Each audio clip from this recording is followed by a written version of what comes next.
وعده کردن نسل روحانی. بعد از این حادثه ها کلام خداوند در رؤیا به ابرام رسیده گفت: نترس ای ابرام، من سپری تو هستم، مزد تو بغایت بزرگ است. و ابرام گفت: خدایا خداوندا، به من چی میدهی؟ و من به فرزند میروم و الیعزر دمشقی خانه مرا اداره میکند. و ابرام گفت: اینک به من نسل ندادی و اینک خانه‌زادم وارث من است.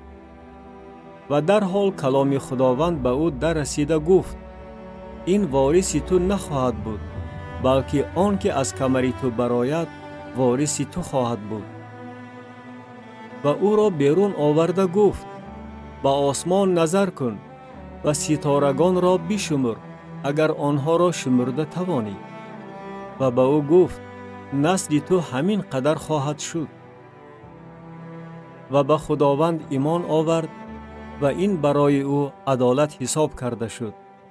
و به او گفت: منم خداوند که تو را از اور کلدانیان بیرون آوردم تا که این زمین را به ارثیت به تو بدهم. و گفت: خدایا خداوندا، از چی بدانم که وارث آن خواهم بود؟ و به او گفت: غناجین 3 ساله، ماده‌بز 3 ساله، قوچقار 3 ساله، قمری و کبوتر بچه برای من بگیر. او این همه را گرفت و آنها را 2 پاره کرد و هر پاره را رو به روی جفتش گذاشت، فقط مرغان را پاره نکرد. و لاشه خوران بر لاشه ها فرود آمدند، لیکن ابرام آنها را راند.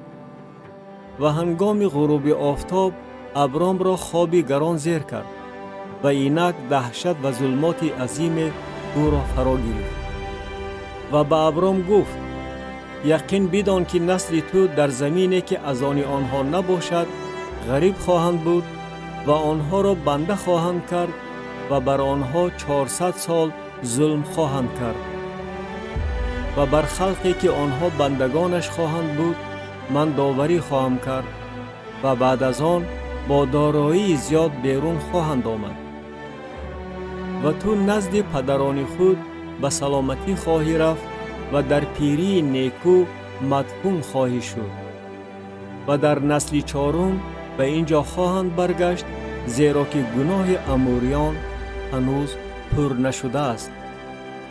و چون آفتاب غروب کرده تاریکی فرا رسید، تنوری پردود و آتش علنگدار از میان آن پاره ها گذر کرد.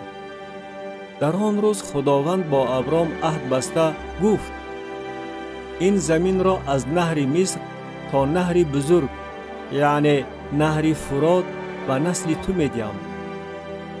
قینیان را، قینزیان را، قدمونیان را، هیتیان را، فریزیان را، رفاییان را، اموریان را، کنعانیان را، جرجاشیان را و یبوسیان را.